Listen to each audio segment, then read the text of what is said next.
what's up out there? Welcome back to the channel. And welcome back to another edition of your favorite late night show, The Waffle House. We are back in the building.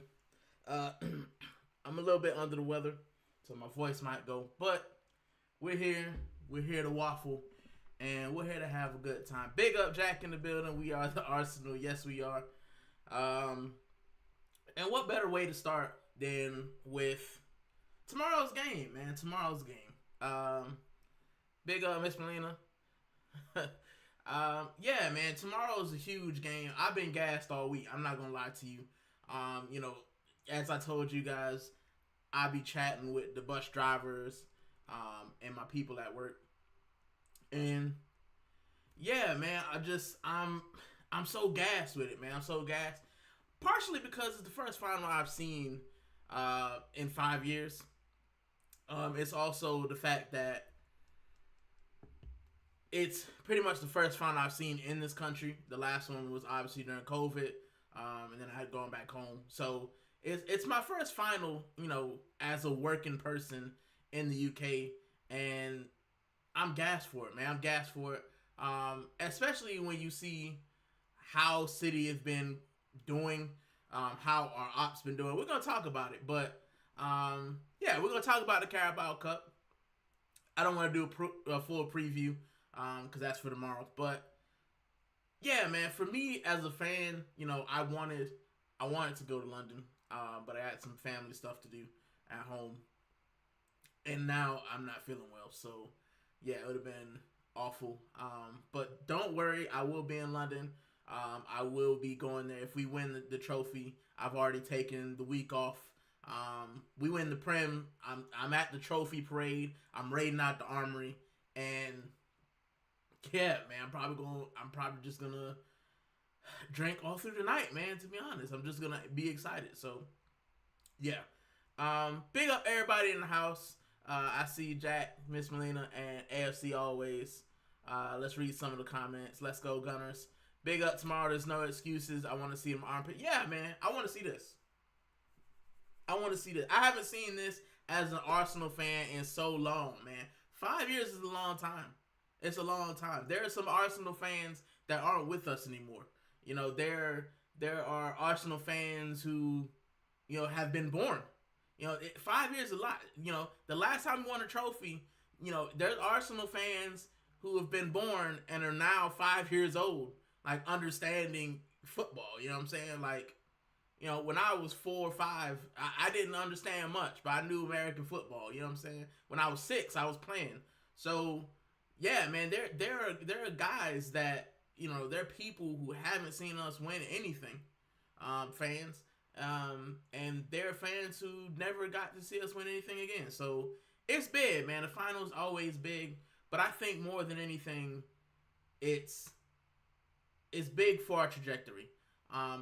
If we win, I think it spurs us forward. If we lose, I think it's a little bit of a step back, but I don't think that it'll affect us as people think it'll affect us. Like, people think, like, oh, if you lose the Carabao Cup, it'll derail your season. I just don't see it. We're still in 3 other competitions. It'll hurt, but maybe that'll motivate you to do better. Some of the best teams we've ever seen, win trophies, won trophies after a loss, man. They've had a loss, it hurt, and they bounce back. But sometimes it doesn't happen, so we don't know. Jack asking Miss Melina's prediction. Miss Melina said, I think we went on penalties. I hope not, man. I can't take another penalty shootout. My heart just, I've got a good heart, but penalty shootouts, man, nah. Nail biting stuff, I'm going 3-1 for us. Yeah, big up. I'm going 3-1 as well. I was going to go 3-0, but I think we'll let in a goal just because of City. I know Erling Haaland likes to get his goal, but I think we should be winning. And I think we should be, based on the Man City I've seen, Gundogan and KDB aren't coming around the corner, man. So I think that, it's not going to be easy, but I don't think it should be as hard as people think it's going to be. The lights aren't going to be too bright like the Patriots. Bro, the Patriots,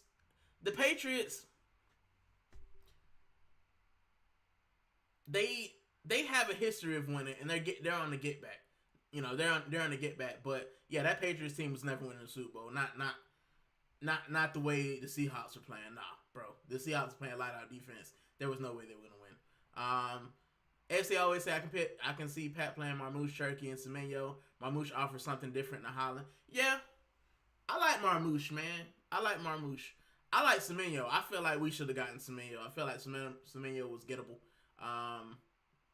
And we just did it. So, bro, it's been 6 years since our last trophy, 2020. Oh, it has been 6 years. Dang, we in 2026.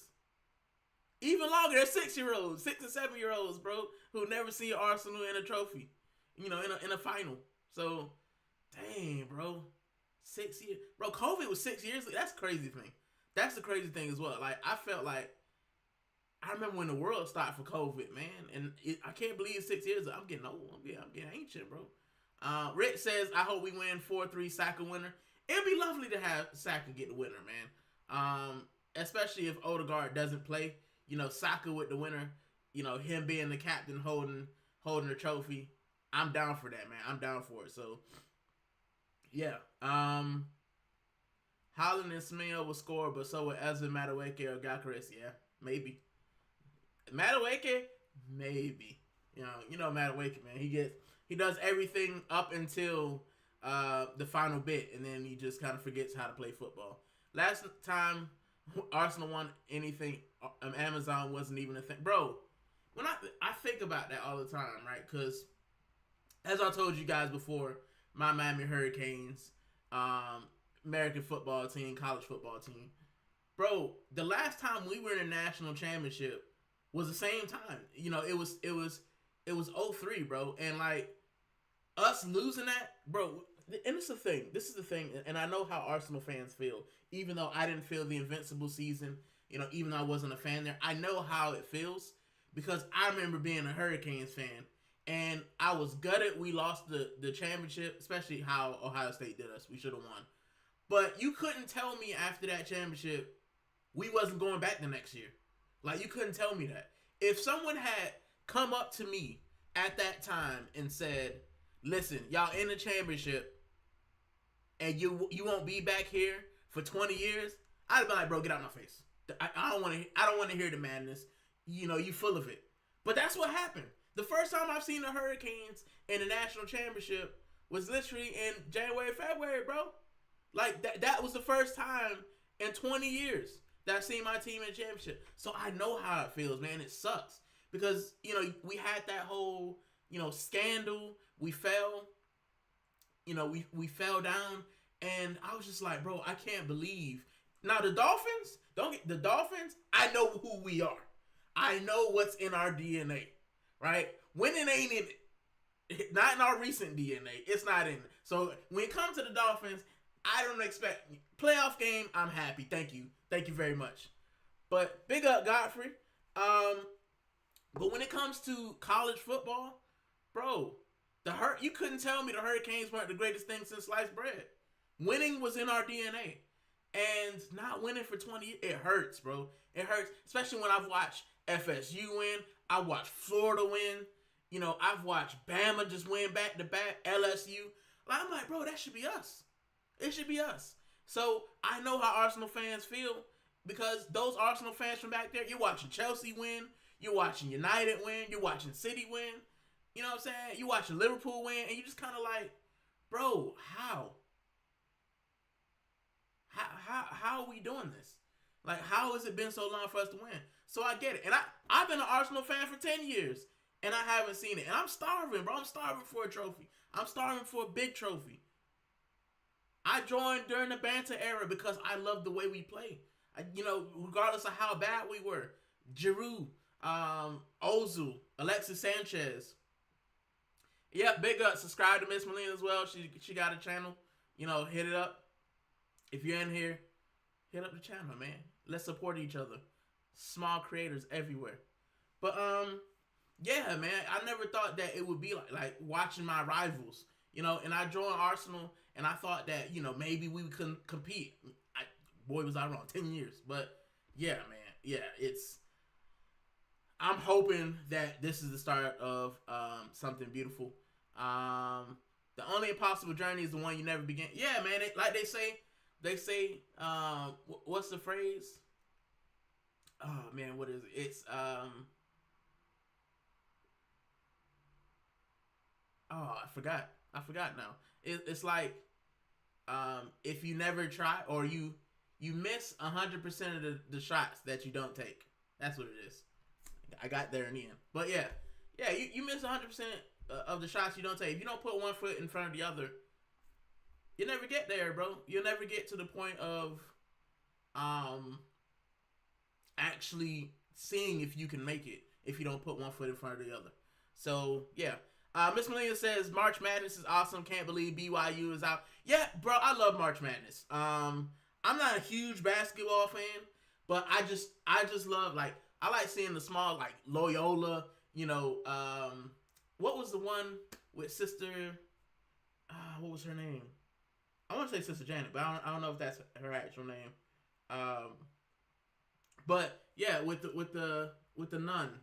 And she comes in, or I think she might have passed away, but she come and support them. Like, I like that. I like small schools, and I just don't want to see Duke or North Carolina win, or Kentucky.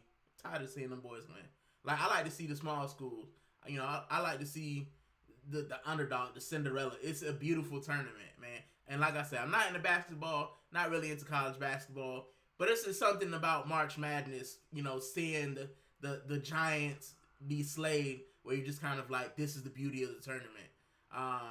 And it's kind of like, when you watch the World Cup or the Euros and the small teams get a win, you're just like, I can't believe it. Even if they don't make it out the group stage, it's just beautiful, man. It's beautiful to see them teams compete. So yeah, I agree.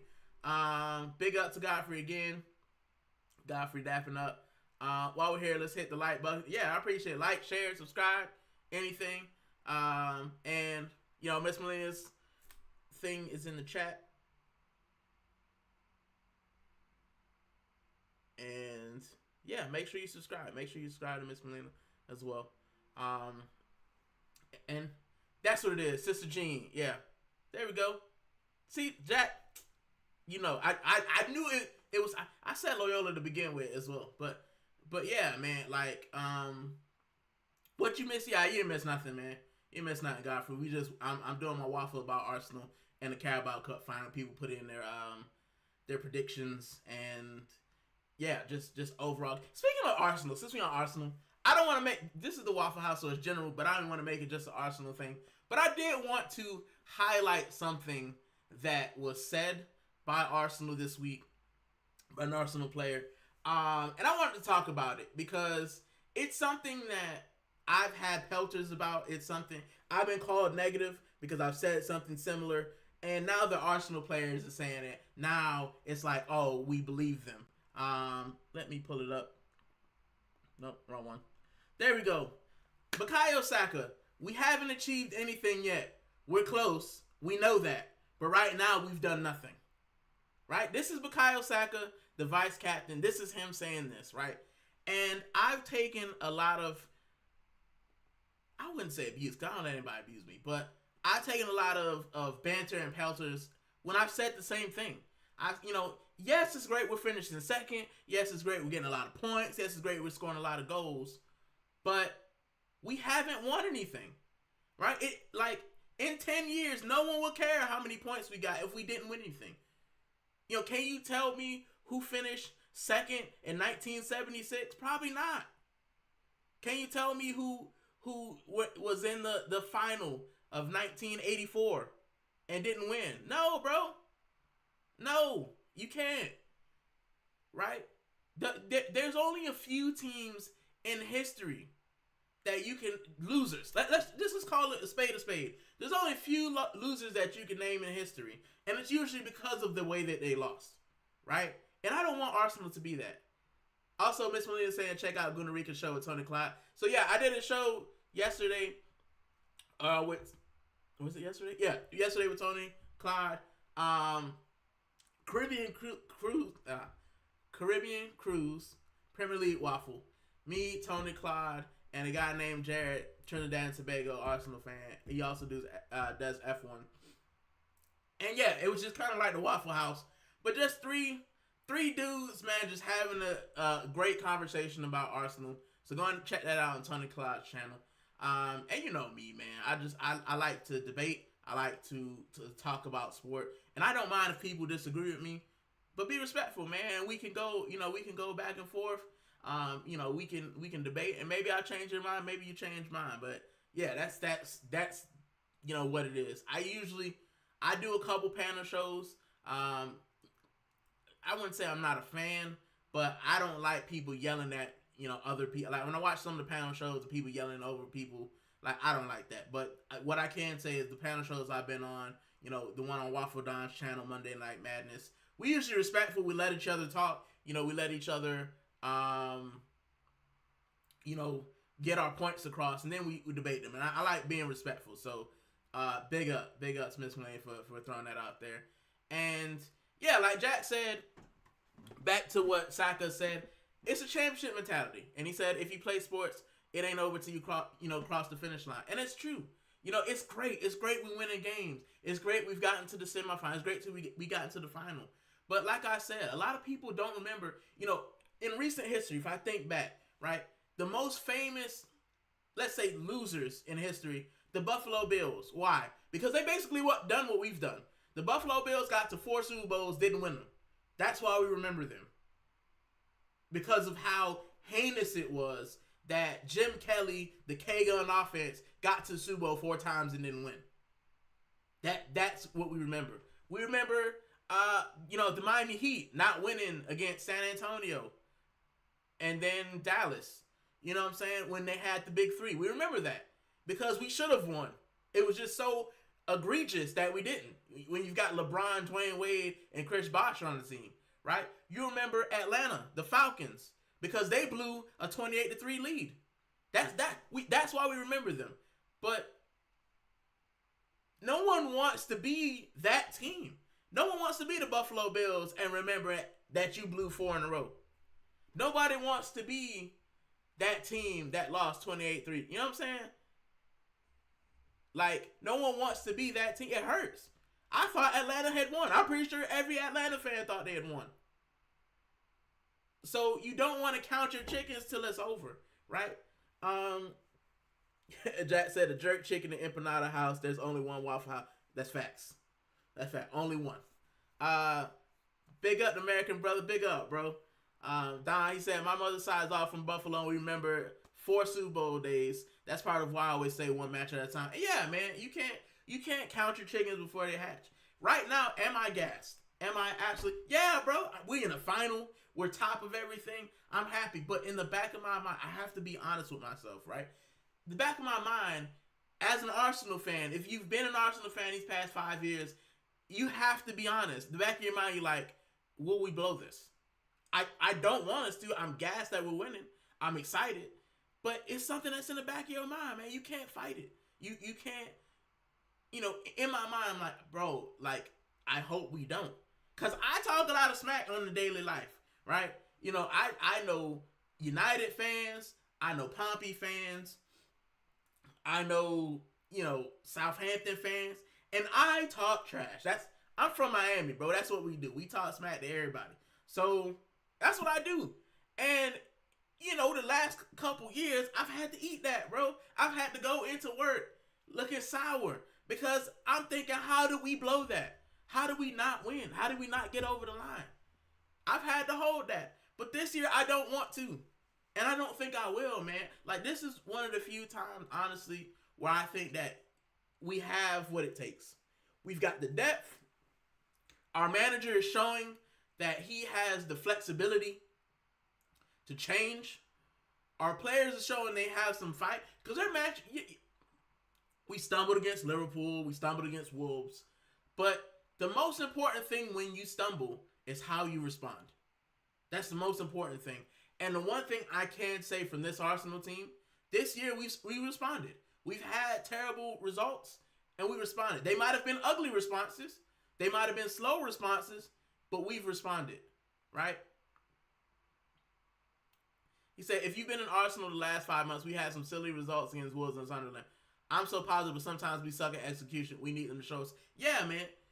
And that's with every team. Like, people always say, "Oh, you're not gonna win every match." You're not gonna be perfect, but bad habits beget bad habits. They lead to worse habits, and if you're doing something that's not good, if you're doing something that's not beneficial to you, then what ends up happening in the end is you struggle because it always catches up to you.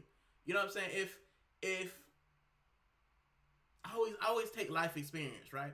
Let's say I got a good metabolism and I eat cheeseburgers, but I don't gain any weight. Those bad habits catch up to you. When you turn 40, when you turn 50, it doesn't matter, how high your metabolism slows down. And when it slows down and you still eating cheeseburger, your arteries get clogged. And guess what? It leads to health problems. You can't outrun bad habits. In life, you can't outrun bad habits. You have to practice good habits and you have to keep it going. And when you win and you scrape by, in the end, those habits catch up. The one thing I will say is now, recently, it looks like we've started playing. We started being that team that we can be. That performance against Bayer Leverkusen in the second leg, that's more like it. That's more the Arsenal we want to see. And I'm hoping to the high heavens and the football gods that's the performance that we see tomorrow. I'm hoping that's the performance that we see in the Carabao Cup. One, because it's Wembley. We've had a good record at Wembley. Also because it's Man City. And I love nothing more than to watch Pep doing this. Scratching the hair that he doesn't have. Sitting on the bench like, that's what I love. That's what I want to see. Pep Guardiola in a meltdown. That brings joy to me. So please, Arsenal, don't let me down. Don't let me down, man. Don't let me down. So yeah, that's all I'm gonna say on the Carabao Cup. As I said, I think we're gonna win 3-1. I think it'll be nervy in the first half, and then I think we'll kick on, man. I think the Declan Rices of the world, the Gabriels, the Sakas will say, yeah, we tired of being second. We tired of not winning. So let's prove to the world that we can win. And I think that's what'll happen. Now, if it doesn't, and it's the thing, right? If it doesn't happen, I'm not going to get bent out of shape. This is our first final. And you have to think, too, 6 years ago, this team wasn't in a final. It's not the same team. So getting to your first final and not winning, will I be bent out of shape? I'll be sad because we didn't win, but I wouldn't be bent out of shape because it's the first time these guys have been here. It's the first time as a core group these guys have been here. Now, you have had some players that have won. Your Kepas, your Havertz, Declan Rice has won. As they won the FA. You've had some guys who've been in the final and won. But I think that the experience that we'll have tomorrow will be invaluable. And if we don't win, I think that knowing that we got here and knowing that we have a team good enough to compete, I think that will spur us on to one, win the Premier League, but I also think it'll spur us on to the Champions League, because I looked at some of the Champions League matches, bro, and some of them teams don't look great. Now, Bayern Munich, they look good. PSG, they look good. Barcelona, they looked a little bit shaky at first. Yeah, they got the win. They dish-ragged Newcastle in the end, but in the beginning, bro, they look like they can be got at. Atletico Madrid, they can be got at. If they let Spuds beat them. I thought Bodo Glimt was going to go through. Nah, bro. So, but Sporting Lisbon, I expect us to be Sporting Lisbon, man. For real. I don't think that they will get as much time, space, and goals as they did against Bodo. We're not Bodo Glimt. So, yeah, man, I think that every competition that we're in is definitely winnable. And not winning this one, I don't think, puts us in a bad standing. I think it'll knock the confidence a little bit, but I don't think enough to stop us from running the gamut. So that's my feelings on tomorrow's match. And since we're on Premier League teams, let's talk about the ops real quick, man. Let's talk about the ops. Let me pull up the results, because I was asked to.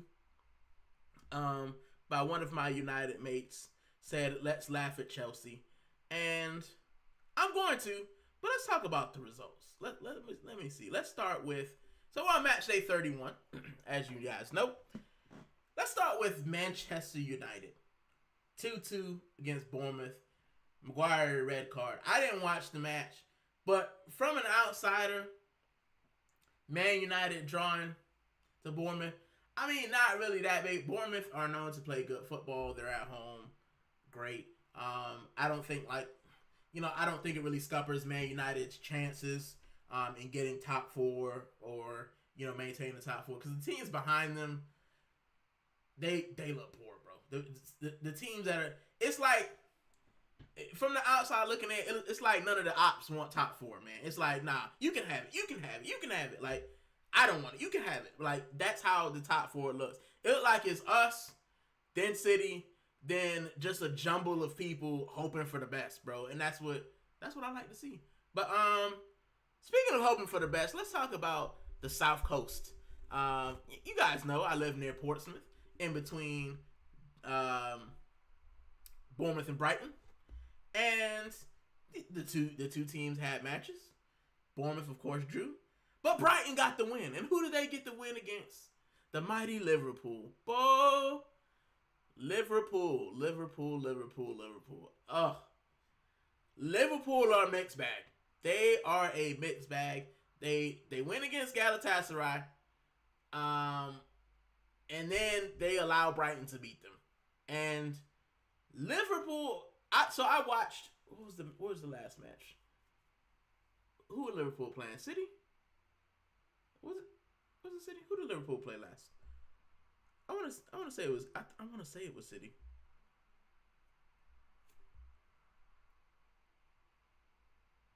No, it was Tottenham. That's what it was. Tottenham. Sorry. So Liverpool played Tottenham. And I watched that match. And in my brain, I'm like, bro, this Tottenham team is begging to be relegated. And Liverpool, they're such a mixed bag, bro. Going forward, you can see something. But then they let that goal in so easy. And I'm like, bro, you let Richarlison score. And it was easy peasy. And I'm like, bro. So them losing against Brighton, especially to Danny Welbeck. Bro. And Jack said Liverpool don't know whether they're coming or going. Bournemouth had a 41-year-old midfielder. You talking about Brighton? Is it James Milner? Bro, first off, James Milner. James Milner is, that guy's timeless, bro. That guy is, he's like, I wouldn't say he's like the LeBron of the EPL, but as far as longevity, yeah, kind of, bro. He's been there. Not as far as talent, because he's not on LeBron's level as far as talent wise. But when you think about somebody who's solid, James Milner, everywhere he's gone, he's been a solid player, bro. But Liverpool allowing, bro, you fighting for top four. You trying to get in the top four. Already slot, bro. Some matches you just like, okay, maybe he's figured it out. And some matches you're like, bro, what are you guys doing? Like, do you not want the top four? Do you not want to get into Europe at all? Like, what's going on? And the whole Anfield is a fortress thing this season, it's looking like a myth, bro. It's looking like a myth. So, yeah, man, that's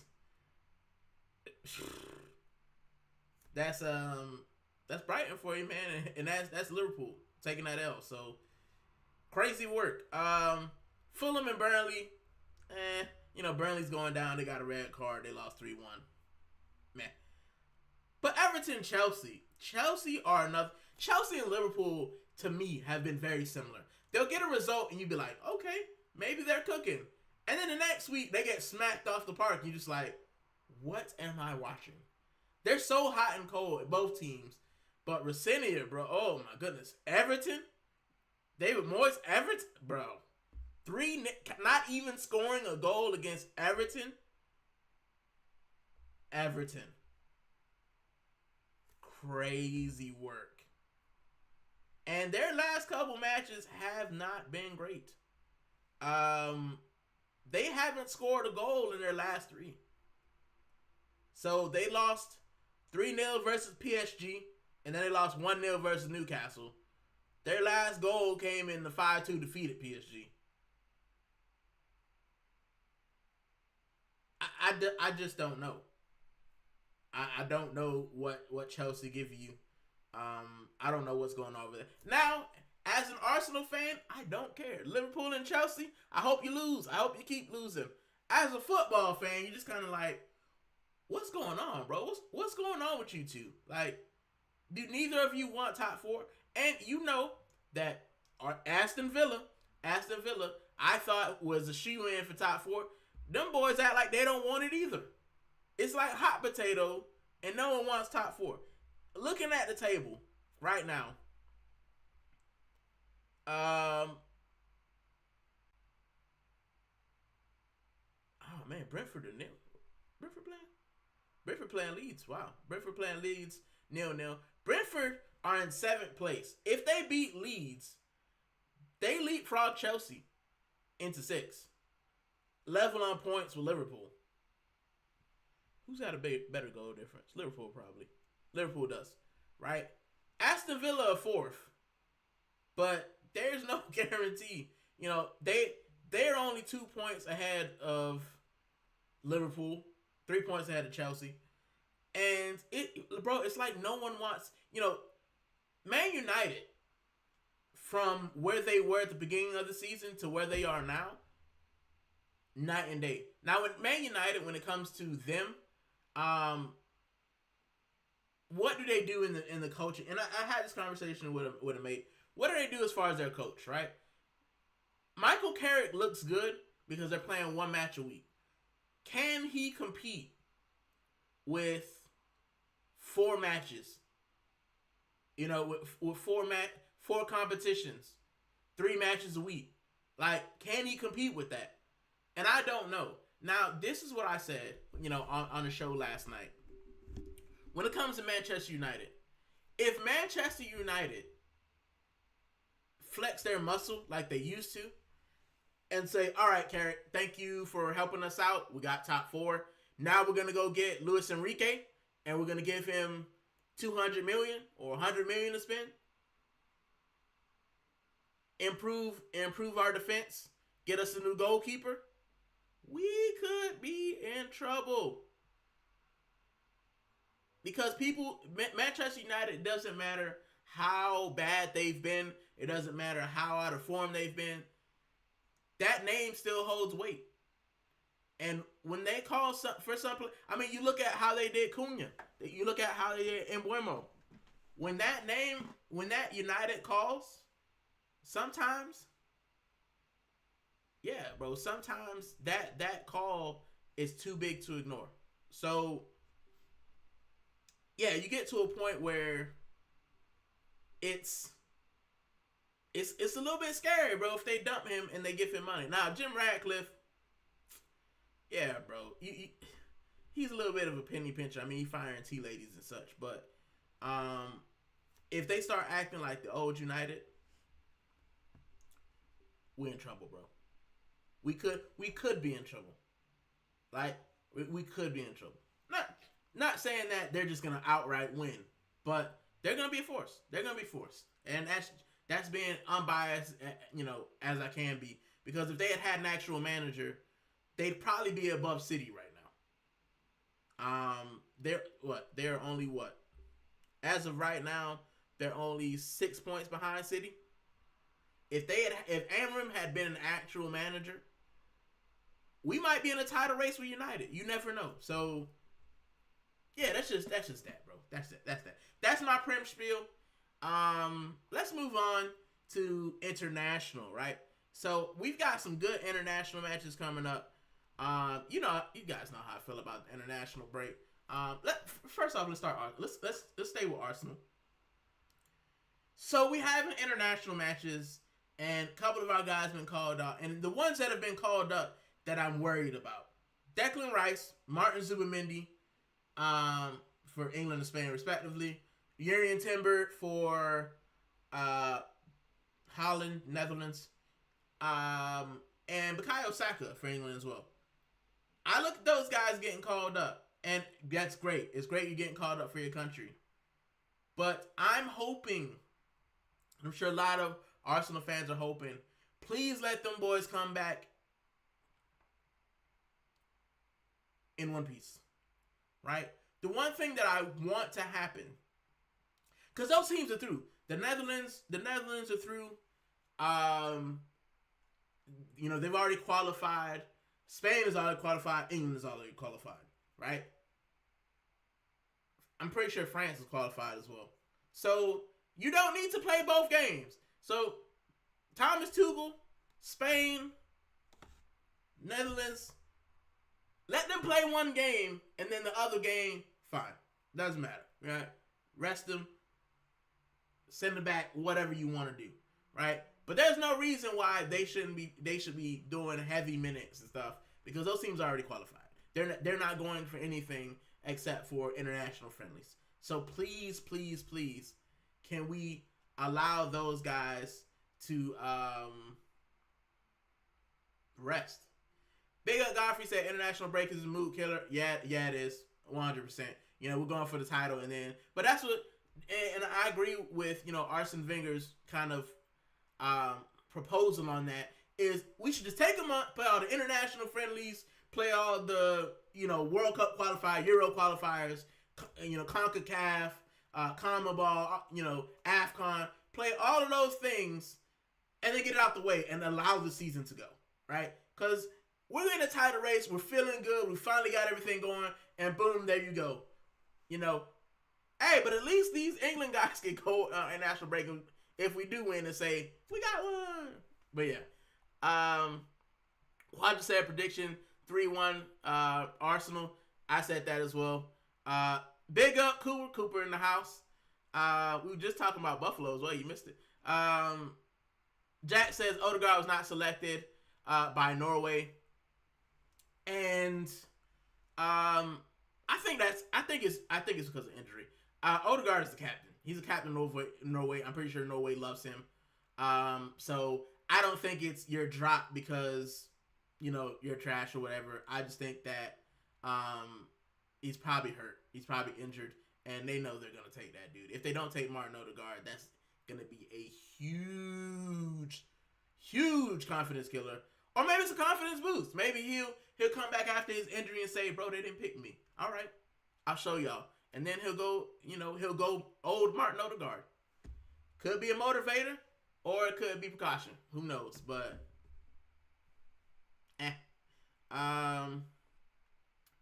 let's see.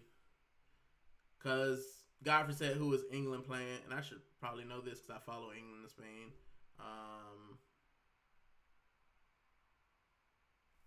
Let me Google it because I don't know. I like I said, bro.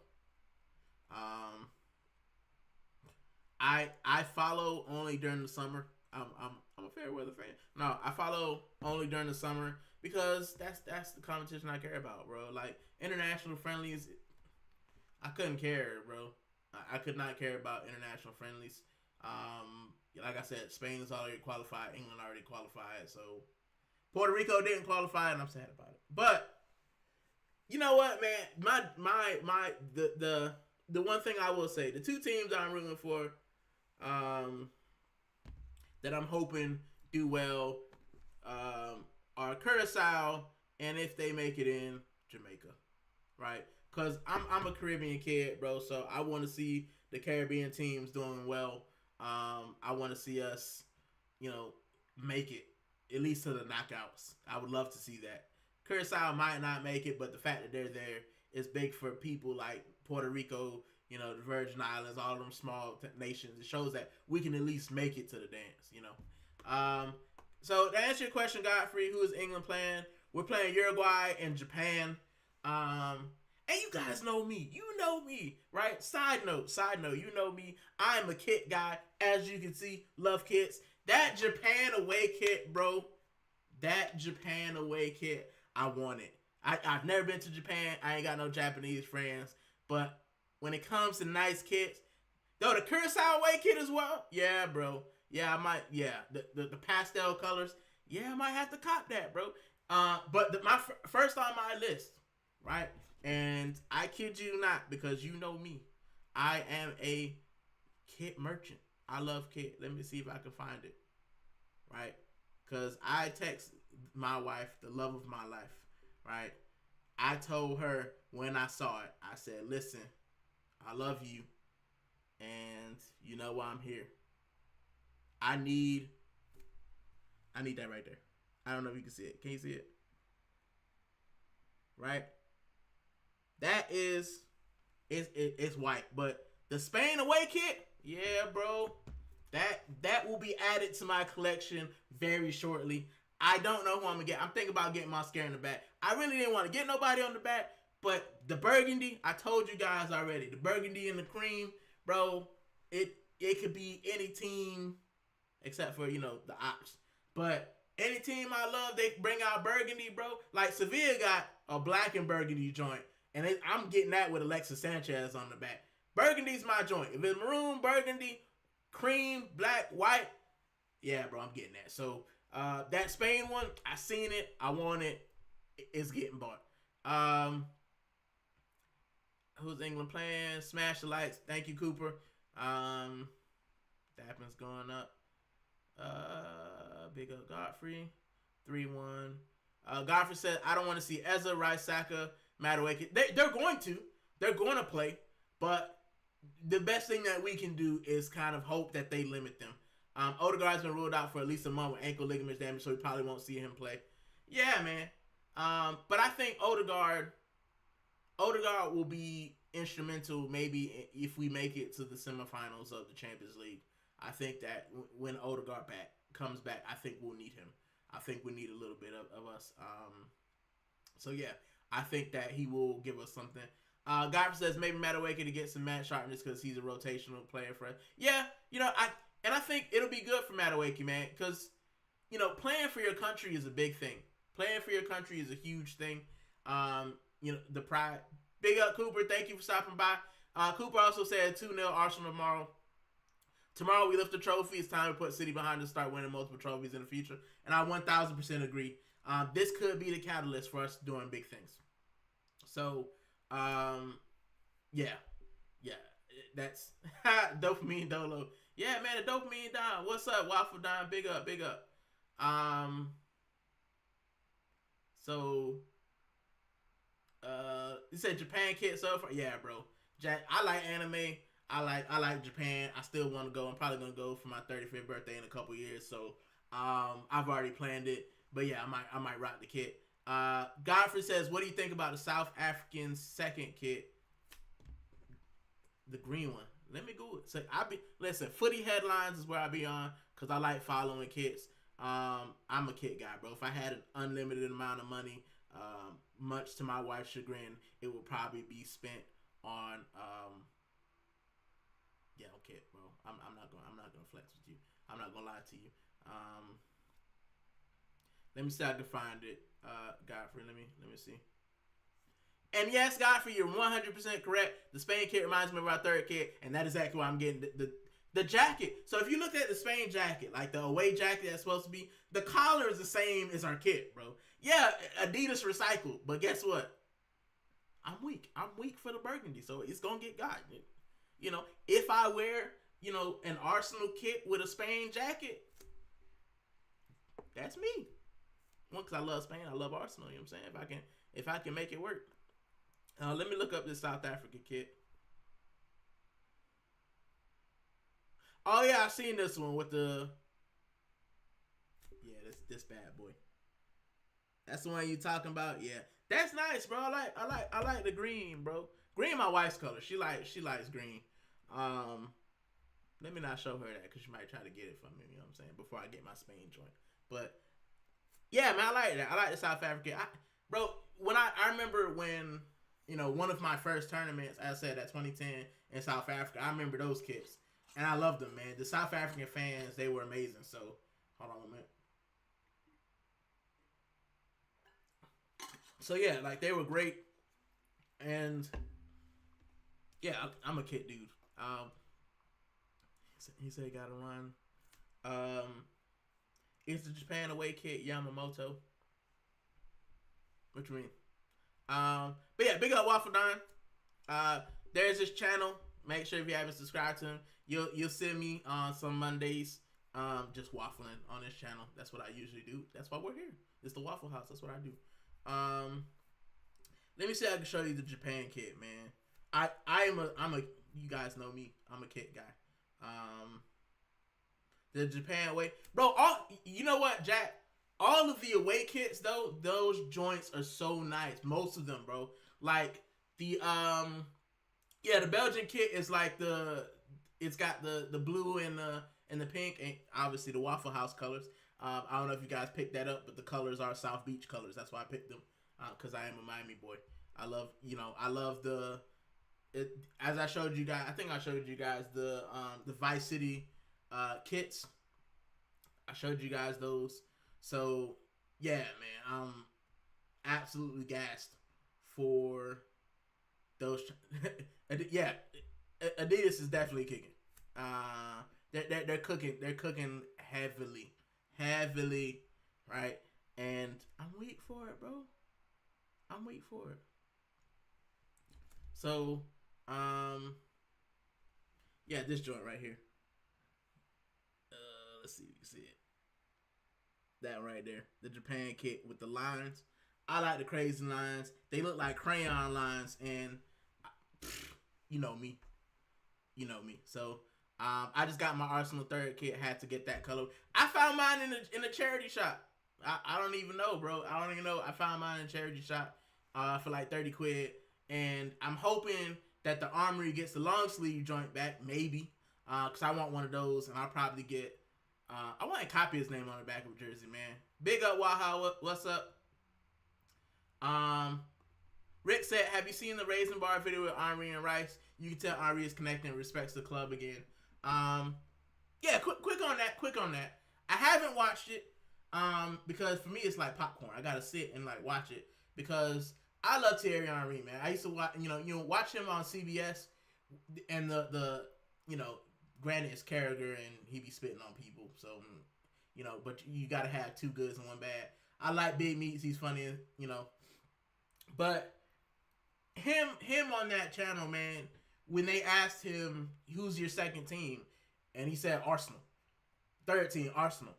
The guy loves the club. When you watch him walk outside of Highbury and he won't go in, he respects and loves the club so much. And I know that for him watching us not win, not watching us not compete, watching us fall short, it's gotta hurt him because, he's been there. He's been there when we fell short, but he also knows that he's looking at this team and we talking the talk, but we not walking the walk.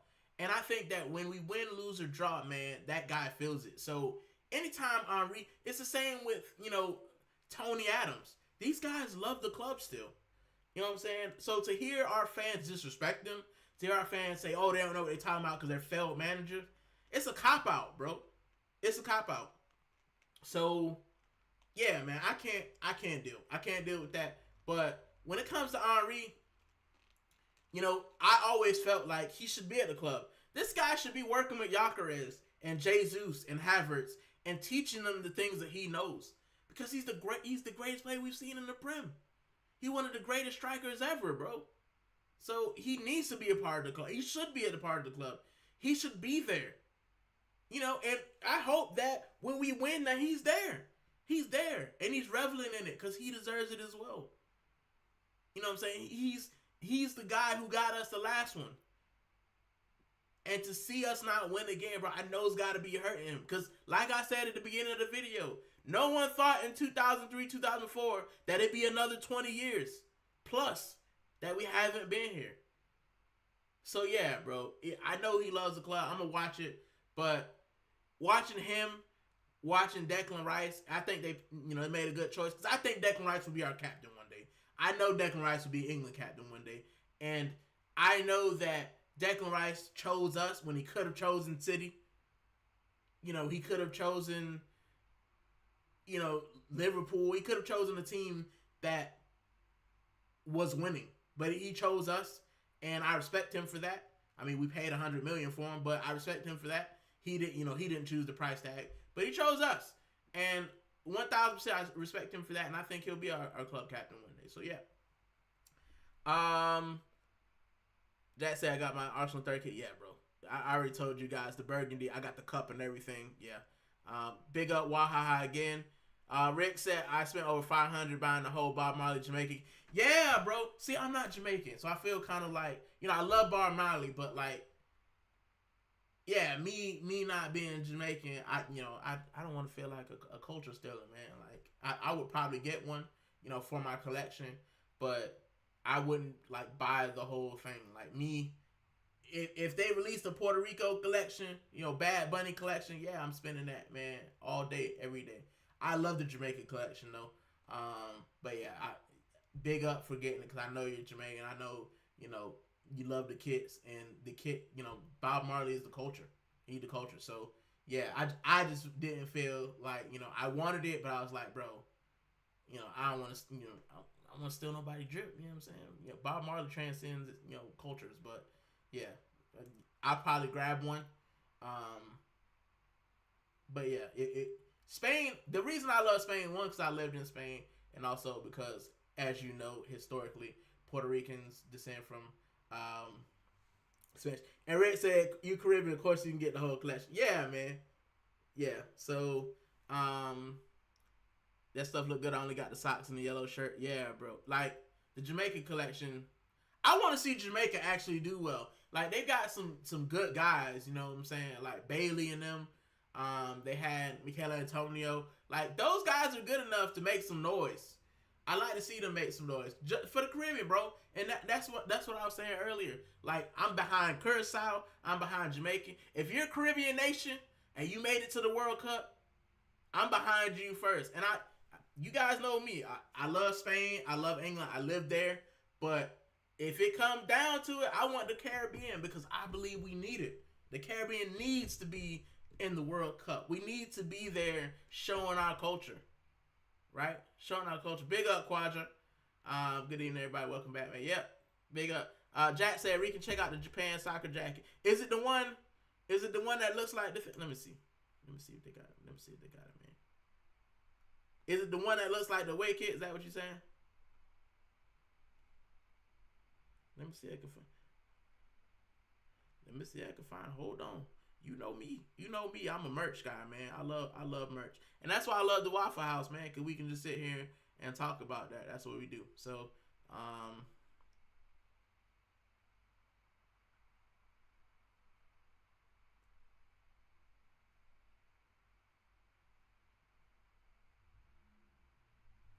Japan. I'm Googling it.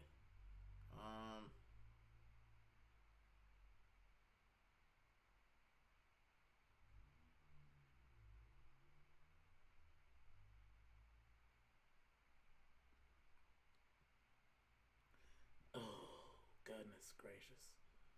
Come on, Jack, man. Why are you trying to make me spend my money? Jeez. Wait, I have autofocus. Let's see if it works. That right there. That right. Listen, you know me, man. I like the white. First off, when you start off with a white base, it's always gonna be fresh. And then when you add colors in weird places, bro, that's beautiful, bro. And the Japanese, but you know what? The Japanese kits recently have been pretty good as well, just because they have a culture of like the whole anime thing and Pokemon. Like it's always, even Pokemon, if you look at it, it's always bright and flashy colors and everything, bro. So yeah, but listen, Jack, man, don't. Let's not talk about no more kit, man. My wife probably watching, because if I start sending her any more stuff, she might get rid of me, man. Because you guys know me, I sucker for merch. That's me. So yeah. Speaking of, right, since we on internationals, that's the next thing I wanted to bring up. Internationals. There we go. I don't know if you guys can see that. But those are the international matches that will be played for a chance in the World Cup. And looking at that, bro, we got some good ones. You can't see my face. I always feel like. But yeah. Looking at that, So you've got Wales versus Bosnia and Herzegovina. I think Wales should end up winning that one. Then you've got Italy versus Northern Ireland. You would expect Italy to win that one, and then Italy versus Wales. Toss up, man, but I think Italy probably walks away with that because Italy want to make the World Cup. They need to make the World Cup. Let's move this. Can I move this? Hold on. Let me move it to the side so y'all can see me. I know you want to see my nice mug, so let's move it a little bit.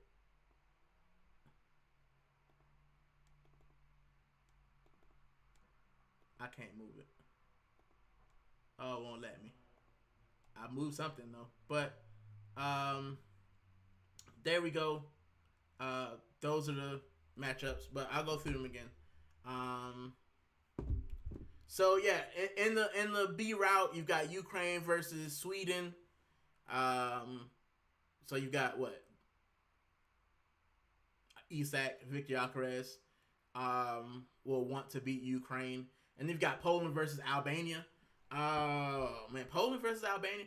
I think that B route, Sweden should come out of there with the win, because I think Sweden is solid. I mean, they won't have Isak because he's broke his leg or whatnot, but I think Sweden should come out of that. Poland will probably be strong too. If you got Lewandowski, he'll try to get in there. Then Path C, you've got Turkey versus Romania. I like to see Romania win. I like Romania. I've been to Romania. It's a great time. And then Slovakia versus Kosovo. Not really sure on that one. Cause I don't really watch either one of those teams, Kosovo or Slovakia. If I had to guess though, Turkey's probably gonna make it through. And then you've got Denmark versus North Macedonia. You'd expect Denmark to win. Czechia, which is the Czech Republic, versus Ireland. I kind of want Ireland to make it. You know what? I would love Ireland and Wales to make it. Just to have all of has Scotland made it? I don't think Scotland made it. But you'd have, England, you'd have Ireland, you'd have Wales. So yeah, that'd be good. Check out the Adidas Y3 2024 Japan kit. It's white and burgundy. Might reach it. No, I'm not checking it out, Jack. All right. I'll check it out later. My wife might be watching. But big up, Quadrant 15 likes so far. Keep smashing the likes. Thank you. And if you're new here, if you're stopping by, man, hit the like, hit the subscribe, man. We're just having a chat. If you guys want, drop a comment. You know what I'm saying? Drop a comment. Jack said, before I forget, Mick Darkside say he will hit you up on Insta to set up a collab. Yeah, man. I always welcome collabs. I go on people's channel to waffle if they want to hear me. With YouTube, and that's gonna be the next thing. But let's stay on the internationals, and I'll talk about YouTube in a minute, because it's been a lot, bro. It's been a lot. It's been very humbling, and it's been very amazing to see that people want to work with me. So yeah, I'll talk about it in a minute. But as far as the internationals, man, like, those are good games. And this is the thing with internationals, and I just said, like, I don't really like internationals, but I like the fact that those are the World Cup qualifiers. Those teams want to make the World Cup. I can watch those because there's something at the end of it. But watching England play like Malta, I don't care, bro. Both of y'all, one of you guys have made the World Cup, and one of you's not going to. Like, it doesn't matter. Granted, my first international match was an international friendly. It was England versus Spain. Obviously went with the England kit, even though I was living in Spain. So yeah, I had the half and half scarf to prove it. And then I did England because I like England because of Daniel Sturridge, man. I'm not gonna lie. And then Jamie Vardy. I like Jamie Vardy. I wish Arsenal grabbed him, and we didn't. So yeah. Jack said, when we doing the kit show? So the next Waffle House will probably be a kit show. The next Waffle House next Saturday or Sunday, depending on which day works for the people.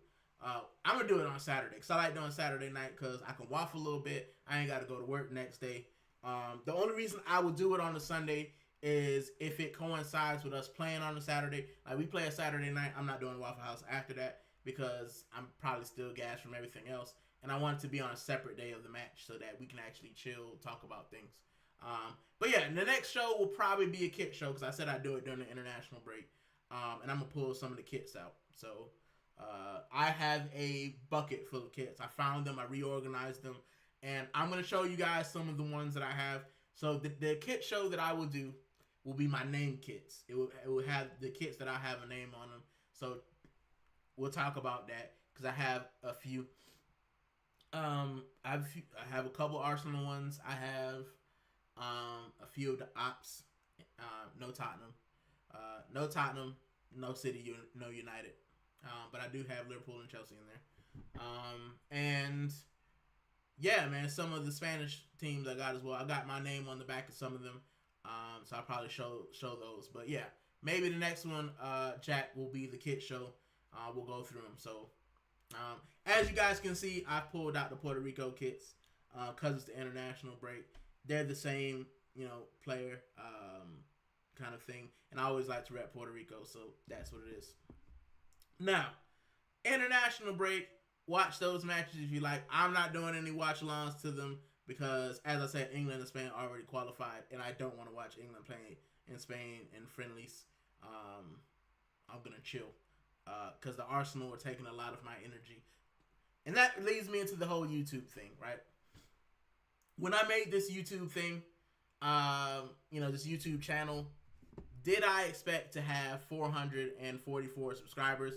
Not really. I expected to maybe come on here and waffle by myself like I'm doing now. And maybe have 3 or 4 people watch and have about 10 views. And that'd be it. When you do something and people like it, it grows. And that's what's happened. People grown. I've been on a couple of channels so far. I've been on Shane Gooner's channel. I've been on Views on Sports channel. I've been on BBK Sports channel. I've now been on Tony Clyde's channel. Now I've been on Waffle Don's channel. And then I got guys, saying that they want to work with me. And it's a humbling experience, man, because I literally just came on here to chat. That's it. To chat. And the fact that people have seen my stuff and want to talk to me. And, I've had a couple people from work who I've told about a channel, and they said that they like it, and as I said, I also do the Waffle House because I like to get ideas, man. Like, if people want to see me, like Jack just said, when you're doing a kit show. So if people want to see me chat about kits, that's what the community is for, man. I want to do stuff that we can sit and have a chat. And with me, I like talking Arsenal, man. That's just how my brain is. I like talking about sports in general. Even if, a United fan asks me to come on and talk about United, I just talk about, my limited knowledge of United. But because I love the game, like, I'm not just going to sit there and banter you. I'm going to say, this is what I think is going on. This is what I think that you guys should change. You know what I'm saying? So for me, sports are everything. In the sports that I follow, baseball, I'm not as big into baseball as I was, as I told you guys. When the Florida Marlins went, that's when Mickey went. I was just kind of over how they did that franchise. And then getting people in from the New York Yankees. And they basically did nothing for the club. It destroyed me. So baseball is not on my radar anymore. I'm a casual NHL fan because, my local team is the Panthers. But because the games are so late at night, Panthers games are usually, 7 or 8 p.m., and that's 5 hours ahead of that. It is midnight or 1 o'clock. It's also why I don't watch basketball anymore, because most of the matches are at night. So any games where it's midweek and it's at night, probably not watch. I'm not staying up to watch. Especially basketball, we got 82 games. I'm good. I might stay up during the playoffs. I've done it for the Heat. I've stayed up to watch, the national championship and, at some points the Super Bowl. But I'm not risking my sleep for games that I don't really, for sports I don't really follow intensely. Now, American football, I stayed up to watch the national championship because I love the Hurricanes. But most of their games are on Saturday. So I can stay up late on a Saturday, sleep all day Sunday, it's fine. With football, it's easy because it's on my schedule. So I do it after work. I work for the National Health Service, so my days can be long. And when I come, I do this. So it's not a full time job. I don't make money off of it. In fact, I give money to do YouTube, and I give my time. So when I see people that ask me to be on, or want me to collaborate with them, it's a blessing, bro. It's a blessing because I'm just a part-time YouTuber. I just do this because I like waffling and chatting about sport and life. So the fact that people want me to come on, the fact that people are asking, the fact that people are glad to have me on, I love it, man. It's a blessing. And one day when I figure this thing out, I have people on. I've got ideas for new shows. It's just a time and kind of resource thing. But once I get there, I will pay it forward, because there are people who shouted me out when they didn't have to. And I always say, Curtis Shaw, every time he sees me on his channel, he shouts me out. He doesn't need to do that. He's got thousands of people in his comments. He got 100,000 subscribers. He doesn't need to do that. So the fact that he's done that to me, and he's actually talked to me before. He probably doesn't know that I'm that same guy, because I was going under, my personal account before, and then I made Gooner Rican TV, so he might not have put two and two together, but I have met him and we had a chat. And guys like Shane, who had me on the channel when I had 100 subscribers, views on sport, who shout me out. I say it every time. Waffle Don, who's had me on this channel as well. Tony Cloud, who wants to do shows with me. These guys got thousands of subscribers, man. I got about 400, and I'm content with that. I love that. But if it grows naturally and it happens, then that's what I'm here for, man. I'm always here to learn. I'm always here to waffle, and I'm always here to have a good time with the community. So that's why I made my channel. So big up, Jack. Everybody who stopped by, I appreciate that. What else did I have to talk about before we go? On the Waffle House, because you know me. I go with the community. So whatever the community goes, that's how we'll go. So Jack said Mickey got more jerseys than Foot Locker. Listen, if my wife is watching, she is not happy with that. Okay. You know what? I always say my wife's not happy with that, but she continues to buy me jerseys, so she's happy enough. But the issue comes with storage, right? So we live in a small flat, and I have over 100 jerseys of football, basketball, American football. And when you have that many jerseys, you need somewhere to put them. So I do have them in containers and stuff. Once I get a bigger flat, then I'll have a dedicated man cave with my YouTube setup and all my jerseys, and we'll do a proper roundup. I'll probably have them in the background and stuff, like most people. But excuse me, my throat is just dry. And there goes my wife saying, and I'm putting 99 up for sale. Yeah.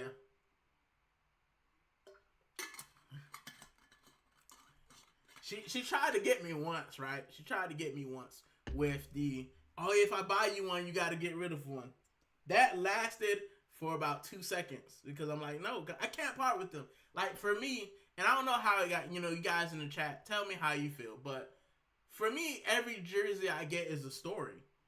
Like, I can remember every, the time when I got most of my jerseys. Like, they aren't kind of spur of the moment. Some of them are, but I can usually tell you, like, my name jerseys especially. Like, I was in Paris when I got the French jersey. Like, Varane. I can't tell you why I got Varane on the back. And I thought about it. I was like, who knows? Zlatan on the back. I was in Paris again. And I was like, I love Zlatan. And the guy talks about himself in the third person. He scores amazing goals. He's just a wind-up. And I got him on the back. I was in Spain when I got Cristiano on the back. I was in Sevilla when I got Koke on the back. When my wife bought me my first England kit before we went to the England match, like, I got my own name on the back. You know what I'm saying? So, yeah, like, my name jerseys are special to me. Like, they are very special to me. And a lot of them tell a story.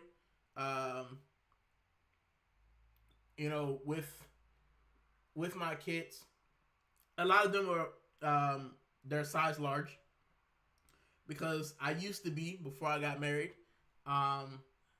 very fit young man. And marriage and age do something to you, man. You get chunky, and now I wear extra large, so them joints is tight. Like they are tight. So I like the one that I had up here, the burgundy kit. That's a large, and I could fit that. My arms were looking nice in them too, man. But now I'm a little bit portly, so and they just tell a story, man. I got scars in there as well, but my kits are everything, man. Like they mean a lot. I've gotten kits from when me and my wife went on my first out of country date with my wife. I was wearing a Brazil jersey, still got it. Right, it just every kit has a story. I'm pretty sure a lot of you guys in the chat, man, every kit has a story. Some of them I did buy, like the 2004 kit. I bought because I wanted it, but my name jerseys especially, the ones I got names on the back. I was in Rome when I got around Rome. Just wait till I do the kit show, bro. You'll see some of the ones, and I even had to look up like some of the kits that I have. When I think about it, I'm like, these might be worth a little bit of change. But for me, I was like, I remember where I was, man. I was traveling, I was enjoying myself. So yeah, for me, my kits just tell a story. But yeah, I will do the kit show because the people want it. Jack said he want to hear about the kits. My wife will probably not be here. She'll probably be here for that. She's here. She's a lurker. She be here all the time. But yeah, man, that's it. Get your questions in. It's the free for all section of the show. Anything you want to ask, you guys know. Put it in the chat. Anything you want to know. But I made a purchase because you guys know I went to the Everton match, and I got this joint, bro. This right here. This joint right here, bro.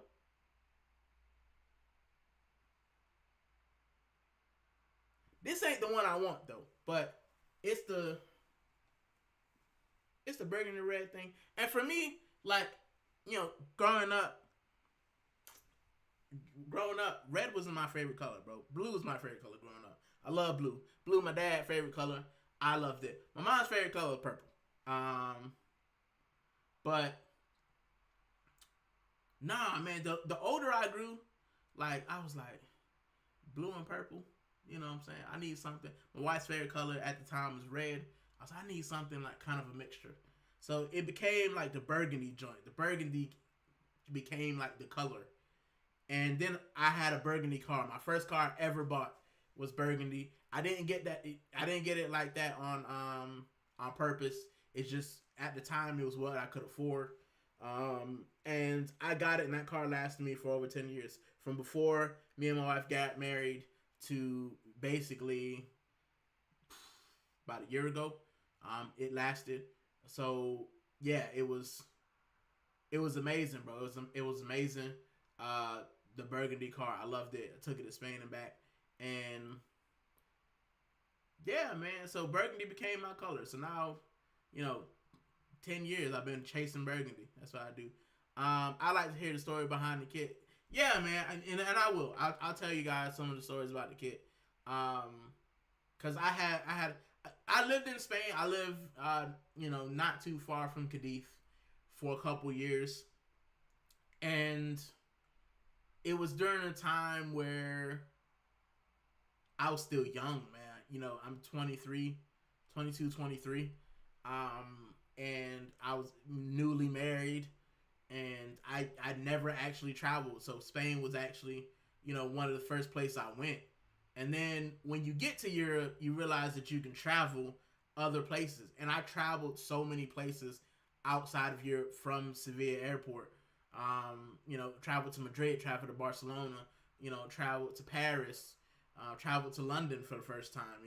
When I embraced the Arsenal. So Spain for me will always have a special place in my heart, bro. It always, and Spanish kits, I love Sevilla, because Sevilla is kind of where me and my wife, found that balance and that beautiful kind of togetherness in Spain that we still have today. So, Spain Spain was great. Spain was sad because I had my mom passed away in Spain while I was in Spain. So it had highs and it had lows, but it's always kind of it always had a special place in my heart because of the growth that I sustained while I was there, and the things that I was able to experience. And then the idea to come back and study in the UK came from living in Spain. So I'm here in the UK because of being in Spain. So Spain will always have a special place in my heart, and Sevilla will as well because that was the first club that I followed, the first club that I love. I always call it my first love. But Arsenal is my true love. Arsenal is the one that I fell in love with. The cannon on the chest, the red, the Thierry Henry knee slide, the statues, like that was it. You know what I'm saying? So that's my bit. Jack said, "Is your wife from the UK?" Nah, she's from South Florida too. I've known my wife since we were kids.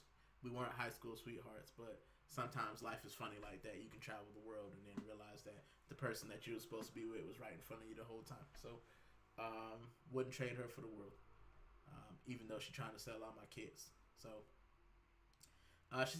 Jack said the scarf is gangster. That can hang on the wall. I tried hanging it on the wall. That I was gonna put it because I have the half England, half Spain scarf, and I was trying to put it on the wall. But these walls were iffy, man. I be trying to put the joints on there, and then they fall back off. So I was like, yeah. It's pure sadness. Descansas de madre. Thank you for that. Appreciate it. Yeah, it's been 10 years. So, yeah, it's all good, bro. It's all good. I think she would love Spain as well, being Puerto Rican. That's why I'm working on my Spanish still to this day, for my grandma and mom. So yeah, but yeah, bro, this right here though, I like this, right? And I wish that we could have some kits with this on there, cause I like it. It's a lot going on. When you look at the old crest, it's a lot going on. But I don't. The reason that I'm kind of about the new crest is because it doesn't have that bit on there. It doesn't have the Victoria Concordia crescent, and I feel like that's important to our club, Victory Through Harmony. Like that's what it is. It should be on our crest. It should be somewhere. We should wear it on our chest with pride. Like, look at that. Right? I love Arsenal merch as well. But yeah, burgundy car sounds like a Chevy. No, it was a Ford Fusion. And it was one of the last iteration. It was the Ford Fusion. I used to call it the Aston Martin because those Fords, the front of them looked like the Aston Martin front. So yeah, I drove that bad boy like an Aston Martin though, bro. I used to when I was in Miami with my Fusion, bro. I used to roll the windows down and have Rick Ross blasting, driving down I-95 like I was the king of the world, bro. So yeah, man, I absolutely love. I love that car. I love the color and everything. And Jack says she's proud of you, Mick. Yeah, she is. I mean, that's all I can do, man. Make my old girl proud, make my aunt proud, make my grandma proud, my abuela. So yeah, man, that's all I can do. I appreciate that. But yeah, the shape was nice, man. Yeah, bro, it just everything about the car shape was nice, the crest shape was nice, everything. But yeah, 2016 was a great year, bro. It was a good and bad year. But yeah. So you guys know I always get into my kits. This is just a holdover. They're two of the same kits. But I was doing the Caribbean cruise last night, and today I was doing my food shop and my errands, so I didn't have time to kind of change it after Caribbean cruise. But I'll tell you about the kits because I think you guys should know anyway. So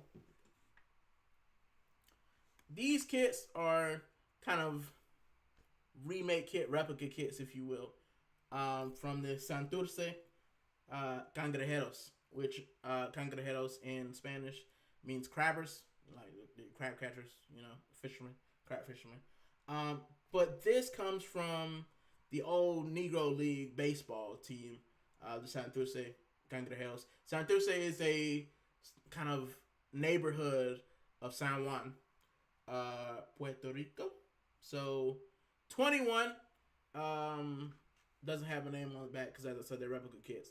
But anyone who knows baseball, anyone who knows about Santurce, knows that 21 was Roberto Clemente, which is uh, Puerto Rico's greatest kind of athlete, if you will. He's their biggest athlete, and this one's kind of the same. It's the same as the other one. It doesn't have a name on the back, but you guys know Puerto Ricans. Any Caribbeans, any like Latin Americans, you know that them boys, they rep everything. They rep everything, but Puerto Ricans especially, we love our flag, we love our country. Even if you 25% Puerto Rican, if you identify as Puerto Rican, he's raised by a Puerto Rican woman, you Puerto Rican and you raise a flag. So, yeah, man, for me, the kits, and these are two of my favorite shirts, because it's as a baseball fan, it's really hard to kind of get the baseball kit, the Puerto Rico baseball kit. I know the World Baseball Classic was around, but usually when they release the Puerto Rico kits, they go like that. I want to get a Puerto Rico football kit, but they go like that as well. Because Puerto Ricans everywhere, we love our island, we love our sports teams. So with me living in the UK and now trying to get a Puerto Rico kit to ship to the UK is an absolute nightmare because it's a small country. It's a small nation, and everyone from America buys everything up. So there's not really much to bring here. So I did grab these two, but yes, Roberto Clemente, he played for the Pittsburgh Pirates. Baseball, big star. But yeah, they have with these kits as well. They also have a Cuban team as well, the Cubano team.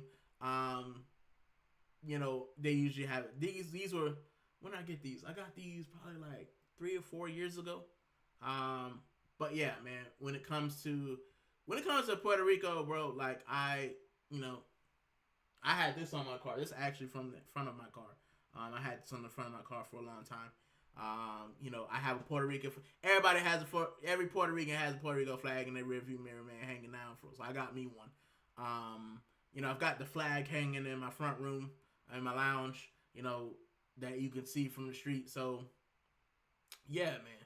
For me, being Puerto Rican is one of the greatest things I have. Being from the Caribbean is one of the greatest things that I have because I love it, man. Like everyone has pride in their islands. Jamaicans, Caribbeans, Dominicans, Haitians, Cubans. Bajans, Grenadians, people from Curacao and Aruba, like they love their country, they love their island, they love, their area. So for me, the Puerto Rico kits are always top for me, man. If I get anything with a Puerto Rican flag on, I had a Puerto Rico hoodie, man, it disappeared. I hope I didn't accidentally donate it because I love that thing. But yeah, man. The shape was gangster. Cruising down Biscayne Boulevard, blast. I think I'm Big Meech. Larry Hoover, whipping work. Hallelujah. Hey, nah, I like Ross, man, because Ross came from Carol City, which is up the street from actually where my dad used to live. So my dad used to live near 199. So yeah, Carol City. My goddad used to live over there as well. So yeah, man, Carol City when they had Carol Martin joint. Yeah, Rick Ross. People talk about Pitbull, but I was bumping Ross from early. When he first came out. I think one of the first times I saw Ross was We Taking Over. The remix, DJ Khaled. So yeah, man, Ross. But yeah, Rick said I might have to cop that Negro kit now. Yeah, man, they got a couple at Lid's locker room. That's where. I used to frequent Lid's locker room to the point where they knew I was coming. Right, when it comes to South Florida, you go to Lid's locker room, bro. The one around the corner from my house, I'd be in there, bro, every week. Every week I'd be in there. I'd be like, "What y'all got new? What y'all got? You know what I'm saying? Y'all got a new shirt?" And then they started getting football shirts, but they get the Messies and the stuff. They got the Inter Miami kit as well, so might get that one. Jack said I had the Brooklyn Dodgers stuff. Yeah, bro, I like the old school stuff, man. Some of the old school kits, like I got the Florida Marlins kit. Jai Guns, bless up. Gooner Rican chat, honors and manners. And yeah, man, I got the old Florida Marlins kit. Ebbetsville online is good. Yeah, I have a look. My American kits, I don't buy them as much anymore. For my American teams because, like I said, it's really hard to follow some of my American teams. I'm not a fan of the current Miami Dolphins kit. Don't like it. They tried to get me with the black one, but the fact that it still had the funny Dolphins writing, nah. The old school joint, the old school with the lines and stuff. Yeah, they could have probably got me out of there, but I wasn't getting the Tua Tagovailoa kit, and now he gone. So, Hurricanes kits, they change, but I go down to the cane store every now and then and get them. But yeah, who else? Heat kits I get when they do the crazy ones. When they do the Vice joints, yeah, I usually cop one. But as I said, I'm not big into basketball. I've got a Florida Panthers kit. And yeah, but it's mostly football kits now. So I don't want Inter Miami because, like, for me, I was there from the beginning, but I don't want people to feel like I'm kind of like, bandwagon jumping, even though I'm from Miami, so I don't really rep all that much. But my Arsenal stuff is always good. My Sevilla stuff I get when I can because they don't really sell that much Sevilla stuff. Now the Sevillas with Adidas though, I think it'll be easier to get stuff because they were with Castor before. And I used to go into the Castor store because we got one. And I'd be like, where are the football kits? And they say, we don't get football kits. And I'm just like, how y'all at the outlet store? You don't get football kits, bro. I couldn't understand it. So, there's that. And yeah, the American, I get like I used to go to Marshalls. What's the other one? Marshalls, Ross, and stuff to get like old kits. I found a couple Dolphins ones in there. Hurricanes one, I think. You can find them in like Marshalls and Ross, but I ain't spending my hard-earned money on a Dolphins kit when they won me a playoff game in 20 years. Sorry. And that sounds harsh, but I feel like if I'm gonna give my money to you, and football kits ain't cheap. I don't like the logo. Don't want it. So I keep buying like Mitchell and Ness. But also I don't like the direction the team was going in. Now recently I say it's all right because I think they're blowing stuff up to actually get us to be competitive. But last 10 years, bro, I ain't spending my hard-earned money. I'll get it on sale. I'll get it on clearance. I'll get something old. It's not happening. John gonna say Gooner Rican Hoffman, you make it home to the MIA. I try to go at least once or twice a year. Because my abuelita, she misses me something fierce. So I try to pop in on her. Because I never want to leave my abuelita alone. Even though she lives with my aunt. And my aunt, sends me stuff and stuff. But yeah, my aunt's like my second mom.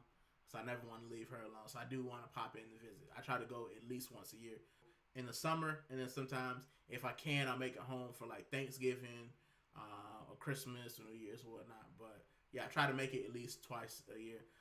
To be fair, bro, I feel like living in the UK, I'm content with living in Europe. But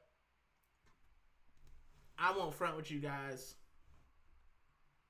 England is, in comparison to Miami, boring. That's no offense to my English people. No offense to you guys. But I'm from a place where you hear music all the time. You see lively. You got street parties. You can go to, the local market. And I see you, Rick, and I will answer that in a minute. But Miami, you got sabor, like you got flavor, bro. Like not just in food, but in culture. Like it's so multicultural. Being Hispanic, bro. So like I feel like being here is great, but where I live in England, you don't get I don't live in London, so I don't get that Caribbean vibe. I get the English vibe, which is great. Like I love I like the English culture, what they have here. but it ain't Miami. So every now and then, I gotta go back home to recharge my battery, to be a little bit Puerto Rican, be a little bit ghetto, be a little bit ratchet, be me. You know what I'm saying? Recharge. Remember my roots, where I'm from. And then I come back here and I'm Gooner Rican. You know what I'm saying? There, I'm Mickey. You know what I'm saying? I'm Mickey. I be running the streets, getting Waffle House, real Waffle House. You know what I'm saying? So yeah, I got to go back to recharge the battery, but I'm content. So Rick said, so you don't buy Dolphins merch because they won't win any playoff games, but you buy Arsenal merch without winning anything. First off, we have won FA Cups. That's a trophy. But yes, I was on a merch strike. But then, you know what I'm saying, I let the dopamine get me. And that's the dopamine part of the show. I'm the Don of dopamine. I can be very easily convinced, right? And I already told you, man, when the burgundy comes out, it doesn't matter if we lost every game. It's hard, bro. It's hard, right? But no, I don't. It's not just the fact that we don't win with the Dolphins. I hate the logo. I hate it. I am very adamant. I hate the Dolphins logo. And I don't mind, because I know every team has the update. You know what I'm saying? Like, every team has to move into the modern. You look at some of the logos, right? Let's talk, man. Let's talk logos. And I won't be here too much longer, because I got to eat. Your boy hungry. But, you look at some of, like, the modern logo in football. Like Manchester City. They changed their logo for the better. It looks great. It's circular. It works. You know, it's got all of the kind of elements of Manchester City. It's all right. Chelsea, they changed their logo. Not super, a lot. But, they had the old logo. They made it round. They made it, more prominent. It's their thing now. Aston Villa, they've changed theirs. They changed it and then they kind of changed it back. You know what I'm saying? Leeds tried to change theirs. And it was a guy like this, and they was like, no, don't do that, it's ugly, right?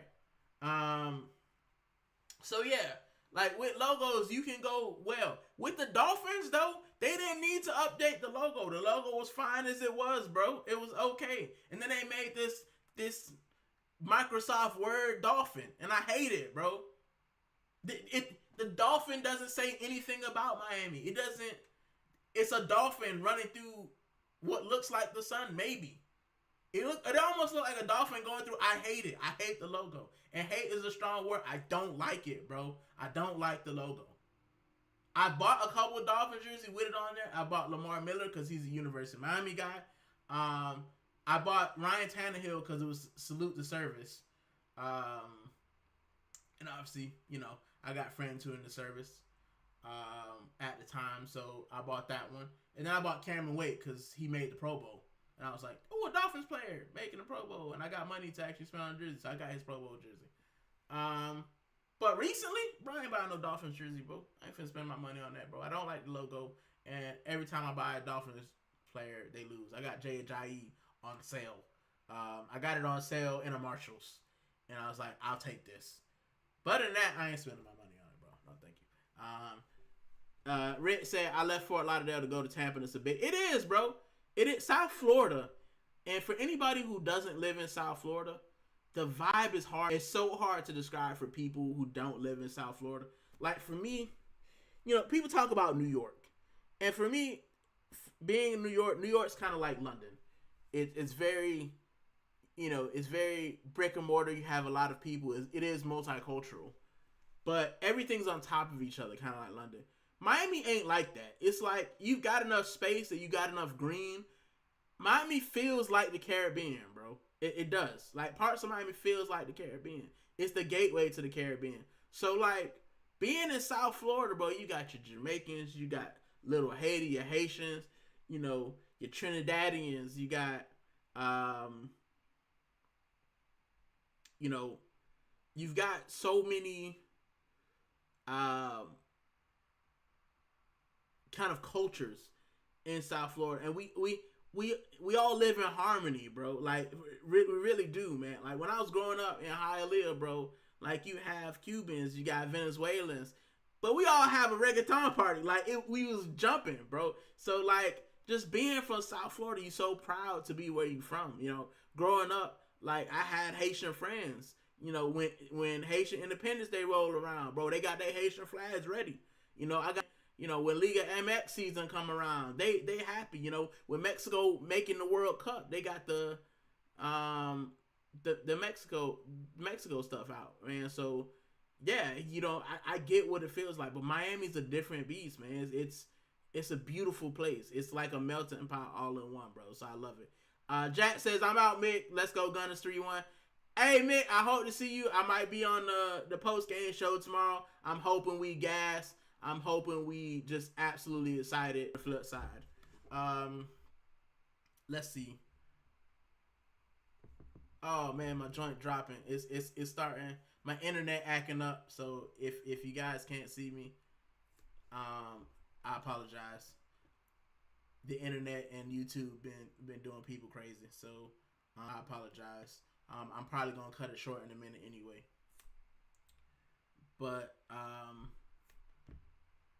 John Gunn said, "Can you speak on your experience as a Caribbean Afro Latino in general? Like, what do you mean? What do you mean, John Gunn? Like, as far as living in the UK, or just like being Afro Latino? Because I feel like that's a very big question. Like, I feel like that's a very big question. You know, about being as far as growing up as an Afro Latino, like." I'll say this and then I'll close. Right? And as I said, the internet's acting up now, so if you can't hear, I apologize. But when it comes to being an Afro Latino, as far as, you know, me, it was always tough because growing up in certain communities, because colorism is a thing. You know, in black spots, sometimes you're not black enough. And in Latino spots, you're not Latino enough. Because you're both. You know, like when people look at you, you know, people look at me sometimes in Latino cultures, you know, everybody's seen that viral thing. I know black, I Dominican, right? And in some cultures, it's very colorist. Like when people look at you, and there's been times in Hialeah where people kind of look at me funny because I don't look the stereotypical Latino. You know, I'm not fair skinned. I don't have straight hair. You know, my hair is kind of, you know, I got mixed hair, bro. Like I don't, you know, it's not what you would classify as black hair. So, yeah, growing up, man, it sometimes in black communities, you know, you be like, you know, your mama white, you know, even though she was Puerto Rican, she looked white, but she's Latino and it's different, you know what I'm saying? But you get in some instances and it's kind of like you're not black enough, and then in Latino bits you're not Latino enough. The one thing I will say though, and the thing that I was lucky with is being Puerto Rican. We are kind of Puerto Ricans are aware that we're a mix and we're a melting pot. You know, Tainos, you know, you got Tainos, you got Spanish, you've got, you know, Caribbean, you know, because we've had mixture with Jamaican people and Cubans and Dominicans and Haitians, you know, we've had those kind of relations. And the Puerto Rican diaspora is so varied, especially the guys who live in New York, the guys who live in Florida, the Puerto Ricans that live in Chicago. It's so mixed and so varied that I feel like Puerto Ricans are a little bit different. And the one thing that I can say, and the one thing that I'm glad for, is that growing up for me, my abuela, she never let anyone talk to me like I was different. She never like that I was less than Puerto. And I'm only half, right? This is the caveat. I'm half Puerto Rican, right? I'm half Puerto Rican, a quarter Bahamian, and a quarter black, right? Because my dad's Bahamian and black, right? But I didn't grow up with Bahamians. I didn't grow up in Bahamian culture. I am Bahamian by blood, but not by culture. right? Culturally, I grew up on my mother's side. I spent a lot of time with my abuelita because I was at her house for summers. I spent a lot of time with my late uncle. I spent a lot of time with my mother. I spent a lot of time with, um, my aunt. So growing up, I was just a Puerto Rican kid. That's what I was, but little Boricua. Like that's what I was, right? And yeah, you get called negrito sometimes. You get called, little black kid. But I'm lucky enough that my grandparents and my mom and my uncle and my aunt, like, they never allowed anyone to talk to me like I was less Puerto Rican because I was black, right? Because I was darker. Like, I got pictures of me where I'm going to, the panaderia. I'm going to, the supermarket. I'm going to, around town. And I'm just, I'm Mickey. That's who I am. You know what I'm saying? I'm little Mickey. So, yeah, man, being mixed is definitely tough because in communities you can't feel like an outcast. But I will say where I grew up as well, when I grew up with my wife, there was so many Caribbean people. There were so many Haitians and Mexicans that for me growing up, I never felt like I was less than as well. So I'm very lucky. There were some times where, I can feel that or people kind of treat you. Because if you know anything about Miami is a great place, but sometimes they can be a little colorist and a little bit racist. But I'm lucky that my family shielded me from that the most they could. Did I experience it? Yes. But by the time I experienced it, I was already sure of myself. Excuse me. I'm Puerto Rican, bro. That's what I am, right? I'm Puerto Rican. That's who I am. That's why I'm. That's what I kind of claim myself to be. But I'm also black. I'm blackity black, right? So, growing up where I grew up, no one told my Haitian friends that they weren't black because they were Haitian. Nobody told my Mexican friends that they weren't Latino because they're darker. And that's the thing too, right? Mexicans are very good at knowing that the fact that they descend from the Aztecs and the Mayans and stuff. So they know that their mixture is not always black. The issue is when you're, and I'm pretty sure, as Jamaicans, you guys can probably relate that colorism is a thing.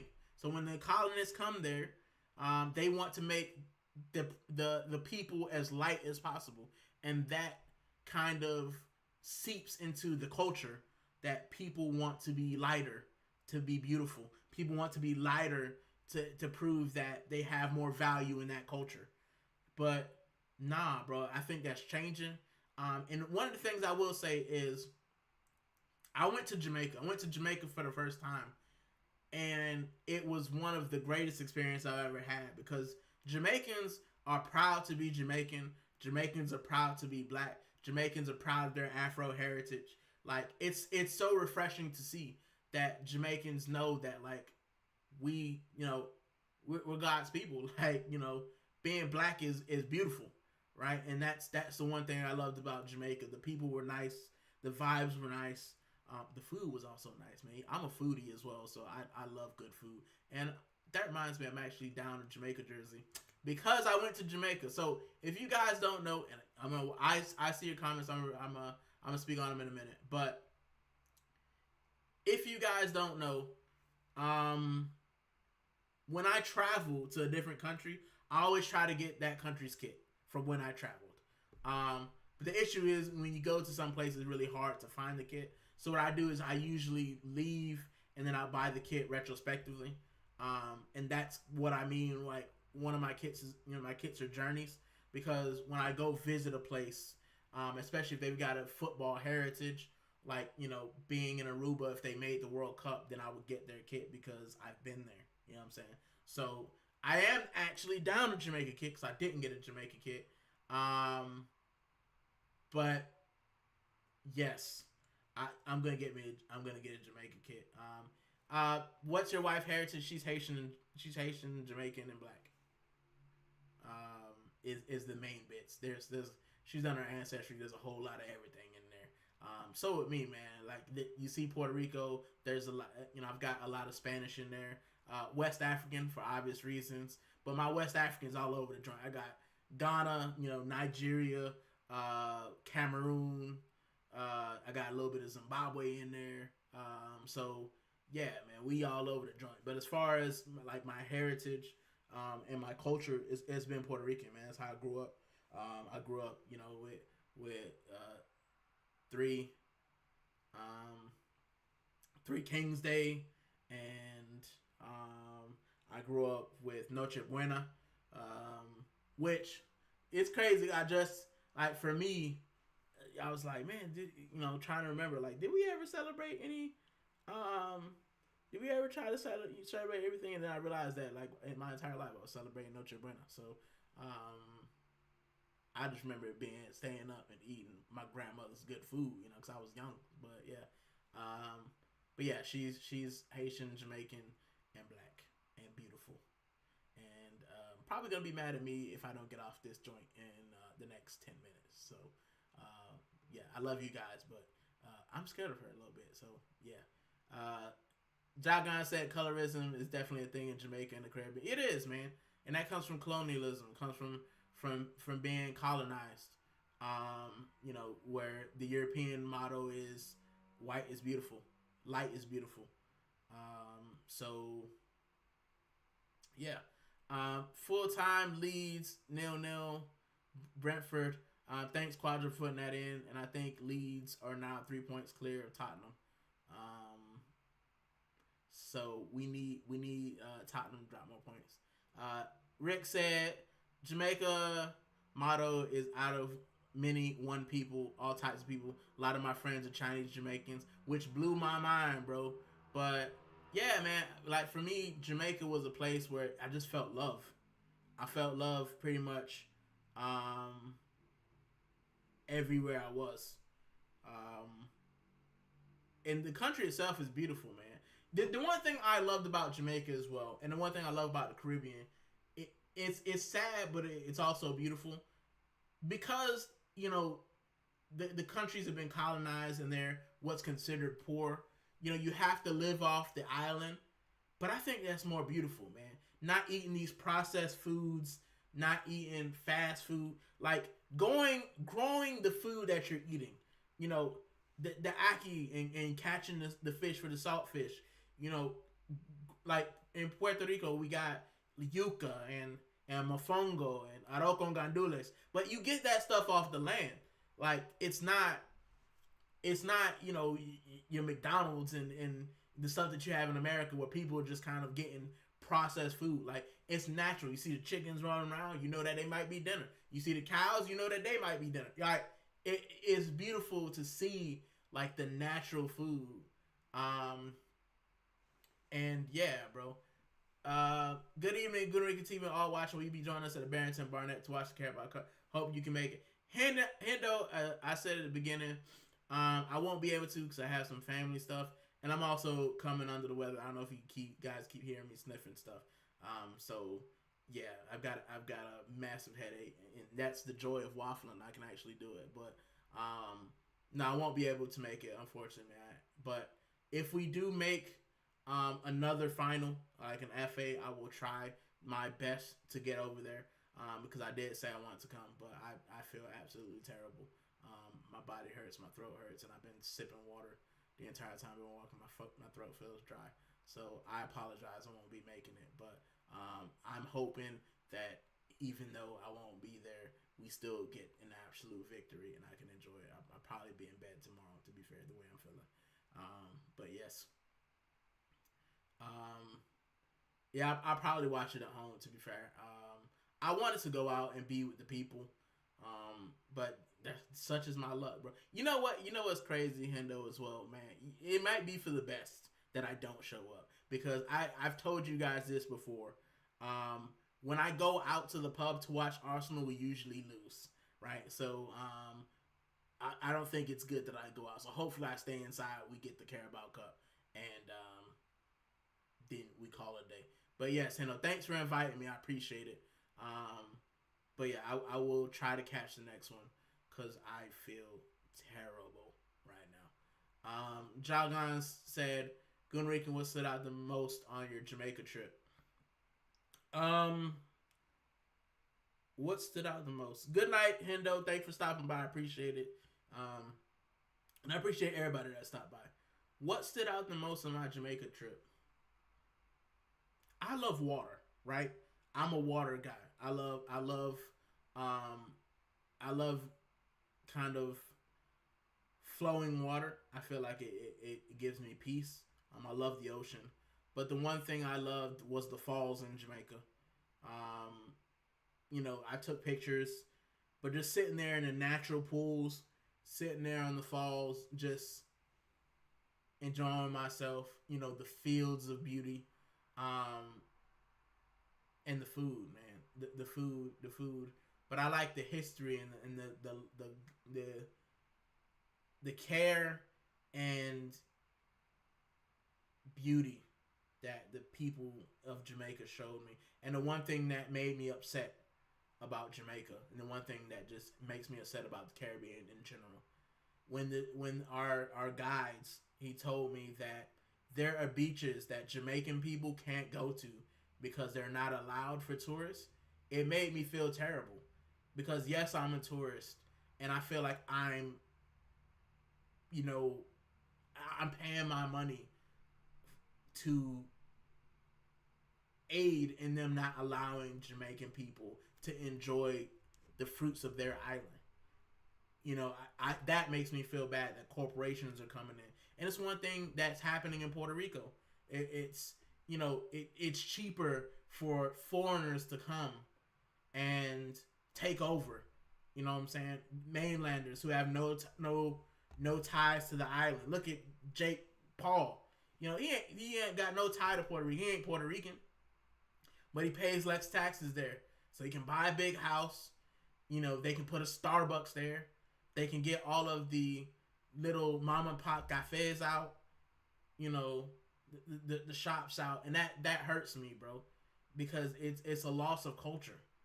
You're losing your history by telling people that they can't live there. People that family have been there for hundreds, of years, and it's tough. So seeing, Jamaican people say they can't enjoy the beaches of their island because some, conglomerate hotel group bought a piece of the island and they're saying that it's only for tourists. That's not fair and that's not good.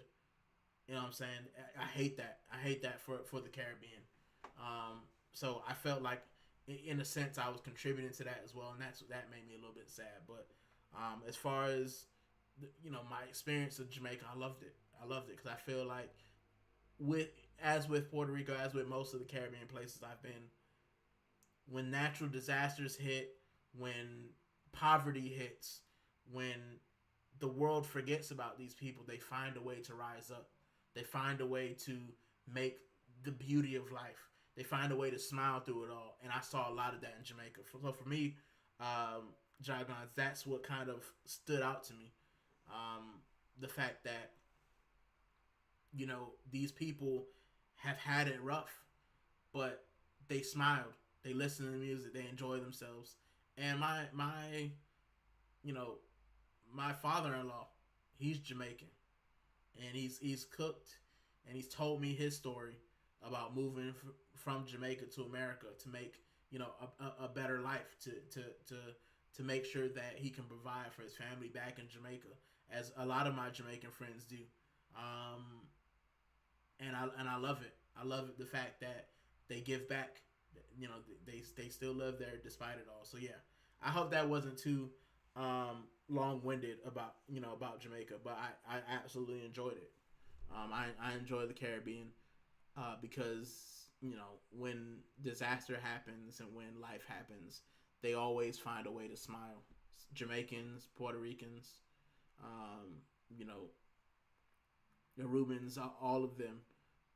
Sometimes when the world forgets about them, they find a way to make lemonade out of lemons. You know what I'm saying? So that's my bit on that. So I hope I did answer your question without waffling too much. But yeah, man, that's pretty much what it is. I enjoy Jamaica. Obviously, I enjoy Puerto Rico when I go. I enjoyed Mexico because of the history. I mean, in Mexico, I did the cenotes because, as I said, I love running water. I love natural falls. I love being in a natural pool and feeling like the weight of the world and all the stress leaves. So, yeah, man, that's pretty much it. So, I hope that answered your question, Jargons. But yeah, I'm gonna call it. I'm gonna call it a night there because, as I said, I got a massive headache, and now I feel like my voice is gone. So I want to shout out everyone who stopped by to say what's up, to speak to me as always, and I appreciate you guys keep coming back, man. Like, share, subscribe. But I appreciate my community showing up for me, man. Even if you stop in, you listen for a bit, and you leave, I appreciate it. And it looks like I have 7 people watching. And if you stay with me the entire time, thank you. If you just popped in, thank you again. If you just dropped your like, thank you. If you came from, someone else's stream, thank you. I think Darkside sent some of his people my way, so thank you so much to Darkside Gooner. And yeah, let's shout out some of the people that stopped by. Let's shout out all the people who stopped by. Big up to Jack, as always. He had to leave. Miss Melina for stopping by. AFC always. Godfrey. Who else stopped by? I'm just going through. The American brother, appreciate it. Quaja, Cooper. Who else? Waffle Don for stopping by. My boy Rick, Wahaha. I said Jack already. And then my boy, Shotguns and Hendo Gooner. I appreciate it. But yeah, I appreciate everyone for stopping by. And last comment, Gooner Rican, give thanks for your answer, brother. And that's why I always here on your Waffle House. Thank you. Thank you for stopping by. Like I said, man, with this, I want it to be a community. But I also want to tell the truth, man. I don't do this to be performative. I don't do it for clicks. I don't do it for likes. I do it because I want people to know who I am, and I want to share it. Like, I love community, man. And I think that being Afro Latino, being from the Caribbean, you guys know, in Jargons, community is everything. Community is everything. Whether it's international, whether it's on the internet. Once you find your community, that's everything, right? Sharing history, sharing experience. It's important because that's how you share culture. That's how you move forward, listening to people, and sharing your ideas. You might change my mind, I might change yours, but being able to be in a space, in a safe space where you can speak and you can be heard, and you can just leave the world's kind of problems behind for a little bit. That's the important thing. So if you guys decide to do it here, I've always got time for that, man. If you guys got time for me, you're always welcome. As long as you're respectful, and a lot of you are. You're always respectful. Come in the chat. Tell me how you feel. Let's have a chat. That's what the Waffle House is for. That's what it is. And everything, as I said, most things are free game, man. If you wanna ask questions, if you wanna give your experience, it's like therapy, bro. So that's my background. My background is, as I told you guys before, sociology and psychology are my backgrounds. So I like speaking to people. I like hearing people's experiences. I like hearing, and if I can help you with some of my experiences, if I can, help you through something, even if it's just listening to me waffle to get your mind off of what's going on in life, that's good enough for me, man. If I only get 5 likes, but I've helped someone live a better life, I've helped someone take their mind off of stress, I've helped someone, just connect with somebody else who is like-minded, who likes the things they like, that will always be good enough for me. So thank you guys so much for stopping by. And as my wife said, I can listen to you waffle forever, which I will do in the next minute after I eat. I'm just probably gonna waffle about absolutely nothing. She likes it. And all right. Last comment, guys. Rick said, agree with you on community and sharing culture. Part of the reason I'm learning Spanish so I can learn and engage my Hispanic brother. Yeah, man, it's important. It's the reason that as I said, I'm improving my Spanish. I'm working on my Haitian Creole. Because I do live in South Florida, and a lot of my friends are Haitians. You know, the love of my life is Haitian. You know, my family is Hispanic. You know, I want to live in Spain. I want to go back to that. So me learning is getting closer to them, and that means a lot to me as well. And then lastly, Jagan said, "Community is everything." That it is indeed. And with that, guys, thank you for stopping by the Waffle House. I appreciate it. Love and peace always. And as I always say, man, I hope that everything for the next week goes well for you. I hope that anything that you want to come off does. Anything you want to get rid of, you get rid of it. And I'm hoping that blessings come to you. I'm hoping that good fortune comes to you. And most of all, I'm hoping that Arsenal win this Carabao Cup tomorrow. I'm hoping that we get over the line. I'm hoping that we win trophies. As always, I'm going to end with this. Come on, you Gunners. Take it easy.